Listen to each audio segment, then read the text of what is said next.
სხვადასხვა ასაკის ბავშვები ერთმანეთს ეჯიბრებოდნენ. უფრო კი ყველა თავის თავს ეჯიბრებოდა. თავის თავს არ ეჯიბრება? შახში რო წახვალ და რო იციო, 3 გვერდი გაქვს წასაკითხიდან. ორს რო წაიკითხავ. სხვა რო 3-ს წაიკითხავს. ვიღაც სხვა იმ 3-ს 4 ჯერ წაიკითხავს, ვიღაც 7 ჯერ წაიკითხავს.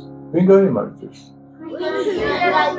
ანუ ვინც თავის თავს უფრო მეტად აჯობა, თავის სიზარმაცეს უფრო მეტად აჯობა, თავის გართობის სურვილს რომ სხვა რაღაც უნდა და ეკეთებინა, მაგრამ იმას აჯობა და ადგა და წაიკითხა, იმან გაიმარჯვა.